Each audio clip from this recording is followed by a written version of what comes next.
What's going on, people? Welcome back to another video. Arsenal in Australia, part 2. Western Sydney Warriors, Wanderers. Arsenal 3, Western Sydney Wallabies 1. They actually fucking scored! I mean, incredible scenes. El Neni as centre-back. I just don't even know. Episode 2. We've got lots to talk about in this one,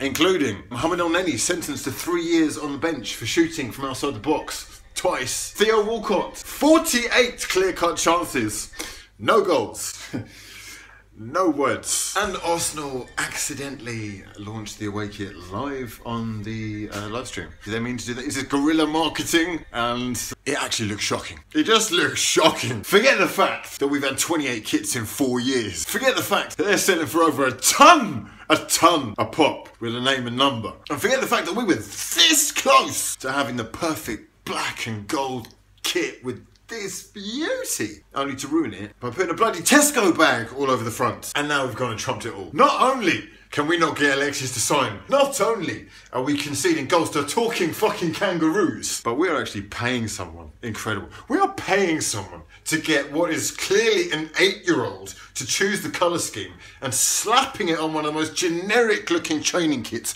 of all time. And they want £100 for the thing. I mean, it literally looks like a fucking plastic bag. Should we talk about football? We can, if you really want to. I've got to say, I don't really see the point. I understand rotation, but 80,000 people did not turn up to see El Neni play a centre-back. I can't take it too seriously, you know? Good little run out, though. The same formation, which it appears to be clear that we're going to be going forward with. So, should we cut the crap and talk about Alexis? Or should we talk about Mesut, or Oxlade-Chamberlain, or Giroud, or fucking Walcott, Gibbs, Debussy, Chesney, Wiltshire? They're all surrounded by speculation right now. I will try to be brief. Ox leaving. Sorry, what? Ox is just fucking coming good after 6 years of mediocrity. Being linked with Liverpool or how well he'd work under Klopp. Wenger quite adamant in his press conference that he's going nowhere, digging his heels in. I also think that he wants Olivier Giroud to stay. Giroud is maturing like a fine wine. What a great option he is. How fucking retarded it would be to get rid of him. He's going to have to deal with a little less guaranteed playing time. But for God's sake, lad, are you really going to go to West Ham? Come on now. And because Lacazette's come in, obviously there is that competition. But competition is good, right? It brings out the best in people, and it might put some much needed pressure on a squad which has just been accused, at least, of being far too comfortable for far too long. But I do understand that it's World Cup year. He's probably thinking about guaranteed playing time. He's had interest from Marseille and Everton and West Ham. And the other day, he looked like he had a phone call from, you know, someone with bad news, basically. It really did look like he was being consoled. Then when he scored, everyone was thinking he's ignoring Lacazette with the celebration, or that you're just a dick for even thinking that. I was actually more interested in the way that he was pointing to the heavens. And I know that he does that quite a lot, but his pointing to the heavens and what I've seen in the photographs of him on the phone the day before, I put 2 and 2 together, and I think his wife is pregnant, so hopefully, you know, everything is okay there. Anyway, I don't know if he's leaving or not, but he played really well. He probably played better than Lacazette, to be honest. His goal was a fantastic bit of movement, guile.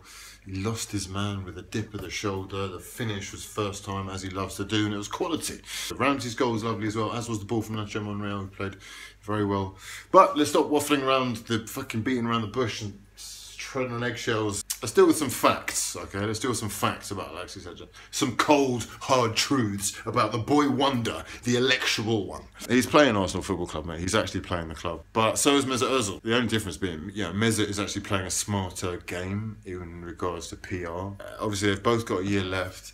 They can both talk to clubs on January the 1st, I think it is, and they can both leave in a free transfer at the end of the season. So even though Arsenal have the contracts and they can make the players abide by them, the players have really got the club by the balls. They don't want to lose their best players for free, which is entirely possible right now. Only Ozil's put all the attention on Alexis by saying, listen guys, I'll talk to you about it later, I really want to stay, I like London. But Alexis has literally mugged it off for months, regardless of every fucking offer he had. And then when he's asked about where he's going, he's doing little fucking drum rolls and giggling to himself.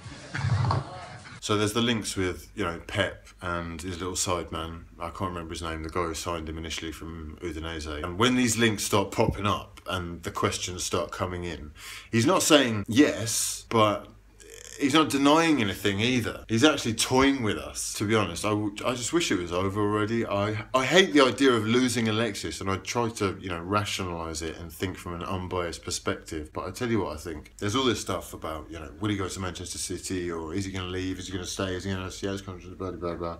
He's come out and said he wants to play in the Champions League. Well, fucking A, buddy. Penny drops. So do we. I hate to break it to you, mate, but we played in the fucking Champions League every single year until you turned up. In other words, if I was Arsene Wenger, I'd literally lock the fucking guy up. I'd tell him to buck up his ideas and sign the deal, or we'll put fucking Atom and whatever his fucking Hummer name is in Battersea Dogs Home and have the fuckers on rations, a fucking ration to goal ratio.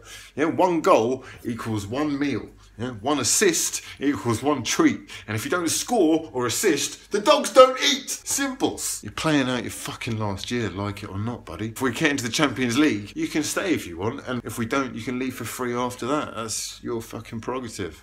But to be honest, even that would be pretty muggy, because if you stay, we can actually challenge for the title. Never mind getting top 4, we can actually challenge for the title. But, little perky butler Amber, knowing Arsenal, they're waiting right now. They're waiting for a bidding war to ensue, because when it comes to losing a player worth over 50 fucking million pounds, it just wouldn't surprise me at all if a couple of cheeky bids start coming in, say 50 mil, 55, 60 mil, and they just might say, do you know what, Alexiel, it's been a good ride, puppy, but you know, for that price, for fucking dicking us around all year when we've made you plenty of good offers, we'll take the money. They desperately don't want it to be another Premier League team, but that leaves him with very few options. Inter, Bayern Munich, PSG, and none of those are looking like it's happening right now. And United are meant to have inquired already. I don't know the validity of that, but I don't think Wenger would sell to United or Mourinho. So that basically leaves Chelsea and City being the only likely places that he'd go right now. But either way, I think bids will come in, but probably just, you know, over the next couple of weeks. And it's very likely to drag on right until the end of the transfer window. I don't know what to do. I don't really know where I stand with it, if I'm honest with you.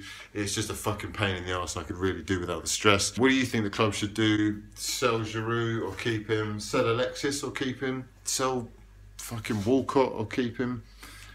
Is Lamar too pricey? Have Monaco sold enough players? Will they even sell the guy? Can Alexis be convinced to stay if we sign a player like Lamar, who kind of is used to playing in his position? Or another one, if Lacazette stays and plays as Giroud? I mean, I don't know. Common sense is telling me that something's about to happen, but my heart is telling me that Alexis is going to stay. He's going to see out the contract, and Wenger is going to dig his heels in, and for once we are going to be saved from the embarrassment of losing or having to sell a best player when we don't even have to sell him. This was only meant to be a short one. I hope you're all doing well. So it's all kicking off already. Let me know your thoughts in the comment section below. Subscribe if you're new, and drop the video a damn like if you breathe oxygen. Lots to think about, lots to talk about. But for now, my name's been hughwizzy, and this has been a lot of fun. Peace.